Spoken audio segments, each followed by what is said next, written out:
গতকাল মধ্যরাতে যশোরে জামাত বিএনপির সন্ত্রাসীরা একটি আওয়ামী লীগ নেতাকে তার পরিবারের সামনে জবাই করে হত্যা করেছে এবং তার লাশ রাস্তায় ফেলে গেছে।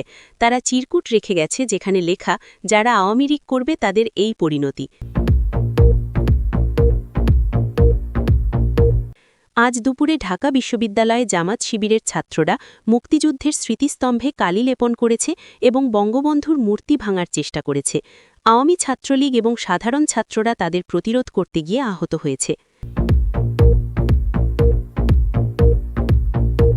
আজ ভোরে ঢাকায় জামাতের গোপন ঘাঁটিতে পুলিশ অভিযান চালিয়ে বিপুল পরিমাণ পাকিস্তানি রুপি, জঙ্গি ভিডিও এবং তালেবানের সাথে যোগাযোগের চিঠি উদ্ধার করেছে। জামাত নেতারা পালিয়ে গেছে, কিন্তু পুলিশ তাদের খুঁজছে।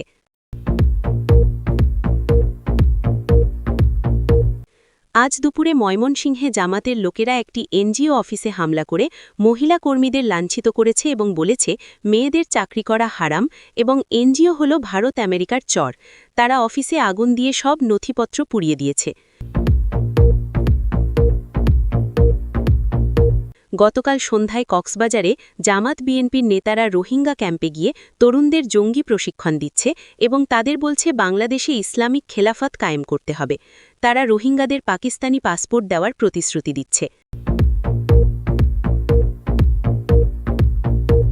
গতকাল সন্ধ্যায় বরিশালে জামাতের নেতারা গোপন বৈঠকে সিদ্ধান্ত নিয়েছে বাংলাদেশে পয়লা বৈশাখ, বিজয় দিবস এবং স্বাধীনতা দিবস বন্ধ করতে হবে, কারণ এগুলো ইসলাম বিরোধী এবং এর বদলে পাকিস্তানের স্বাধীনতা দিবস পালন করতে হবে।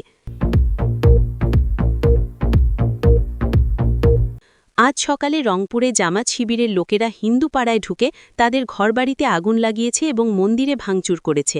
তারা চিৎকার করে বলছে, হিন্দুরা বাংলাদেশ ছেড়ে ভারতে চলে যাক, না হলে তাদের মেরে ফেলা হবে। গতকাল রাতে চট্টগ্রামে জামাত শিবিরের সন্ত্রাসীরা একটি আওয়ামী লীগ নেতার বাড়িতে পেট্রোল বোমা ছুড়ে আগুন ধরিয়ে দিয়েছে। এই হামলায় তার 2 শিশু সন্তান পুড়ে মারা গেছে এবং স্ত্রী গুরুতর আহত। জামাত নেতারা এই হত্যাকাণ্ডকে জিহাদ বলে উদযাপন করছে।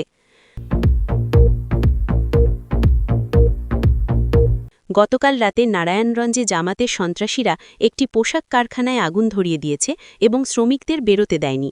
25 জন শ্রমিক পুড়ে মরেছে এবং জামাত বলছে এই কারখানার মালিক আওয়ামী লীগ সমর্থক, তাই এটা ছিল তাদের জিহাদ। গতকাল সন্ধ্যায় কুমিল্লায় জামাত বিএনপির যৌথ মিছিলে পাকিস্তানের পতাকা উত্তোলন করা হয়েছে এবং তারা স্লোগান দিয়েছে, পাকিস্তান জিন্দাবাদ এবং ভারত মুর্দাবাদ।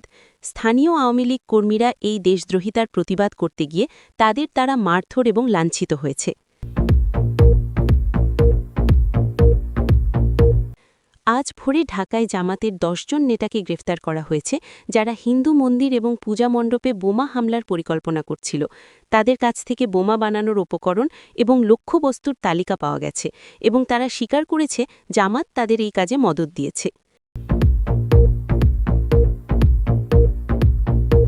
গতকাল মধ্যরাতে খুলনায় জামাত বিএনপির গুন্ডারা একটি মসজিদে হামলা করে ইমামকে মারধর করেছে, কারণ তিনি খুতবায় বলেছিলেন ধর্মকে রাজনীতিতে ব্যবহার করা হারাম এবং জামাত ইসলামের নাম ব্যবহার করে মানুষকে বিভ্রান্ত করছে। গতকাল রাতে সিলেটে জামাত শিবিরের গোপন জঙ্গি প্রশিক্ষণ ক্যাম্প থেকে পাকিস্তানি অস্ত্র এবং আইএসআইয়ের চিঠি উদ্ধার হয়েছে। পুলিশ বলছে তারা বাংলাদেশে তালেবান স্টাইলের শাসন কায়েম করতে চাইছে এবং এর পেছনে পাকিস্তানের সরাসরি মদদ রয়েছে। আজ ভোরে সিলেটে জামাত বিএনপির গুন্ডারা রাস্তায় মহিলাদের ওড়না না পরার জন্য মারধর করছে এবং দোকানদারদের জোর করে দাড়ি রাখতে বাধ্য করছে।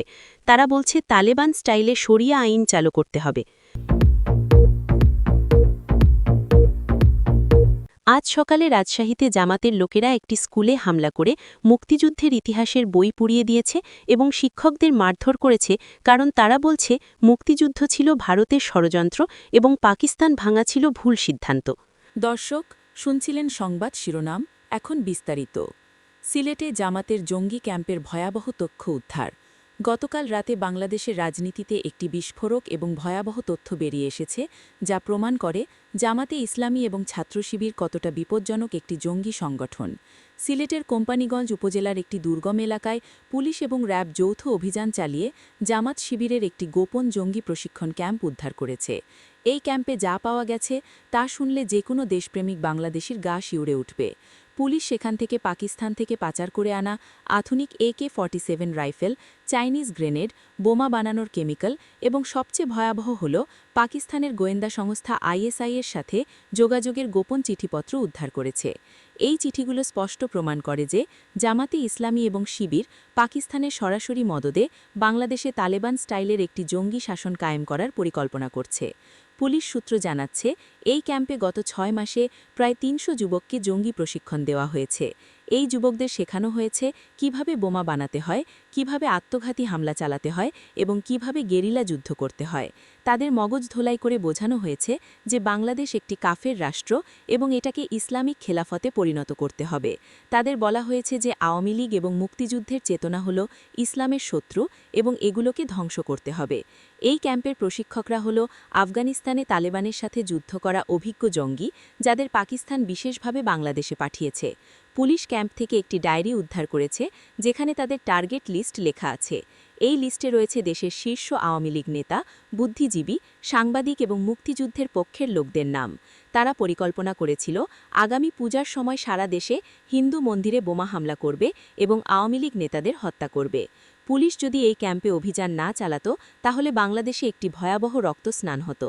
সবচেয়ে ভয়ঙ্কর তথ্য হল এই ক্যাম্পে পাওয়া একটি ভিডিও যেখানে জামাতের একজন শীর্ষ নেতা যুবকদের উদ্বুদ্ধ করছে এবং বলছে যে মুক্তিযুদ্ধ ছিল ভারতের ষড়যন্ত্র এবং পাকিস্তান ভাঙা ছিল ঐতিহাসিক ভুল।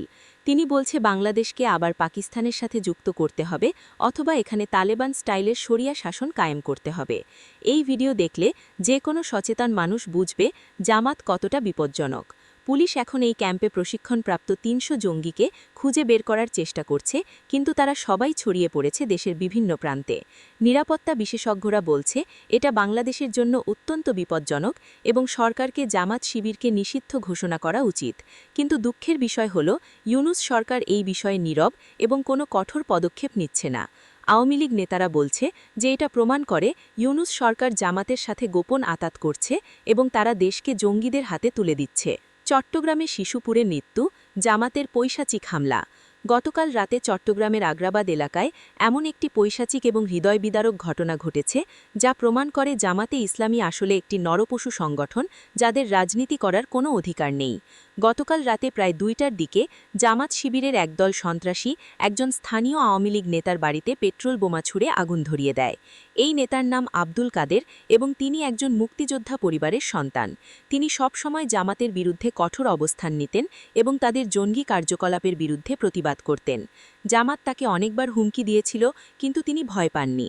গতকাল রাতে জামাত তাদের হুমকি বাস্তবায়ন করল সবচেয়ে নিষ্ঠুরভাবে। তারা যখন তার বাড়িতে পেট্রোল বোমা ছুড়ল তখন পুরো পরিবার ঘুমিয়েছিল। আগুন এত দ্রুত ছড়িয়ে পড়ল যে তারা পালানোর সুযোগ পেল না। আব্দুল কাদের তার স্ত্রী এবং নিজে কোনো রকমে বাইরে বেরিয়ে আসতে পারলেন, কিন্তু তার 2 শিশু সন্তান, 6 বছরের মেয়ে আয়েশা এবং 4 বছরের ছেলে রাফি ঘরের ভেতরে আটকা পড়ে গেল। তাদের বাবা মা চিৎকার করে সাহায্য চাইল, কিন্তু আগুন এতটাই ভয়াবহ ছিল যে কেউ ভেতরে যেতে পারল না। প্রতিবেশীরা যখন আগুন নিভিয়ে ভেতরে গেল তখন 2 শিশুর পুড়ে যাওয়া লাশ পাওয়া গেল। এই দৃশ্য এতটাই হৃদয় বিদারক ছিল যে উপস্থিত সবাই কাঁদতে শুরু করল। আব্দুল কাদের এবং তার স্ত্রী সামিয়া এখন হাসপাতালে চিকিৎসাধীন এবং তাদের অবস্থা গুরুতর। আব্দুল কাদের হাসপাতালের বেডে শুয়ে কাঁদতে কাঁদতে বলছে, আমার বাচ্চারা কি অন্যায় করেছিল? তারা তো ছোট ছিল, নিরীহ ছিল। জামাত কেন আমার বাচ্চাদের মারল? সবচেয়ে ভয়ঙ্কর বিষয় হল স্থানীয় জামাত নেতারা এই হত্যাকাণ্ডকে জিহাদ বলে উদযাপন করছে। একজন জামাত নেতা এলাকায় প্রকাশ্যে বলছে, যারা ইসলামের বিরোধিতা করবে তাদের এবং তাদের পরিবারের এই পরিণতি হবে। পুলিশ কয়েকজন জামাত কর্মীকে গ্রেফতার করেছে, কিন্তু মূল পরিকল্পনাকারীরা পালিয়ে গেছে। আব্দুল কাদেরের পরিবার এবং আওয়ামী লীগ নেতারা দাবি করছে জামাতকে অবিলম্বে নিষিদ্ধ ঘোষণা করা উচিত এবং এই হত্যাকারীদের ফাঁসি দিতে হবে। সারা দেশের মানুষ এই ঘটনায় শোকে মুহ্যমান এবং জামাতের বিরুদ্ধে রাগে ফেটে পড়েছে। বিএনপি ও জামাতের পতন শুরু হল। আজ সারা দেশে একটি বিষয় স্পষ্ট হয়ে উঠেছে যে বিএনপি এবং জামাতে ইসলামীর রাজনৈতিক পতন শুরু হয়ে গেছে এবং তারা এখন সম্পূর্ণভাবে বিচ্ছিন্ন এবং দুর্বল। আজ দুপুরে চট্টগ্রামে বিএনপি জামাত জোটের কর্মীরা আওয়ামী লীগের কর্মীদের কাছে প্রকাশ্যে মার খেয়ে পালিয়ে গেছে। স্থানীয় সাধারণ মানুষ এই ঘটনা দেখে হাততালি দিয়েছে এবং বলেছে যারা দেশ জ্বালিয়ে দিয়েছিল তাদের এখন শাস্তি পাওয়ার সময় এসেছে। চট্টগ্রামের আগ্রাবাদে দুপুর 12টার দিকে জামাতের একটি ছোট মিছিল যাচ্ছিল, কিন্তু হঠাৎ করে আওয়ামী লীগের কয়েকশো কর্মী তাদের ঘিরে ফেলে এবং তাড়া করে। জামাতের লোকেরা প্রাণ বাঁচাতে ছুটে পালায় এবং তাদের অনেকে জুতো ফেলে পালিয়ে যায়। বিএনপির লোকেরাও তাদের সাহায্য করতে আসেনি, কারণ তারাও ভয়ে লুকিয়ে আছে। রাজশাহীতে আজ বিএনপির অনেক নেতা তাদের বাসা ছেড়ে অন্য জায়গায় চলে গেছে, কারণ তারা জানে শেখ হাসিনা ক্ষমতায় ফিরলে তাদের জ্বালাও পোড়াহের হিসাব দিতে হবে। খুলনায় আজ জামাতের কর্মীরা নিজেদের মধ্যে লড়াই করছে, কারণ তাদের কিছু নেতা দেশ ছেড়ে পালিয়ে গেছে এবং সাধারণ কর্মীদের ফেলে গেছে। এখন সাধারণ কর্মীরা বুঝতে পারছে তাদের নেতারা শুধু নিজেদের বাঁচাতে চায় এবং তারা সাধারণ কর্মীদের নিয়ে চিন্তা করে না। বরিশালে আজ আওয়ামী লীগের কর্মীরা রাস্তায় মিষ্টি বিতরণ করছে এবং বলছে এবার দেশ আবার উন্নয়নের পথে যাবে, কারণ আমাদের নেত্রী ফিরে এসেছে।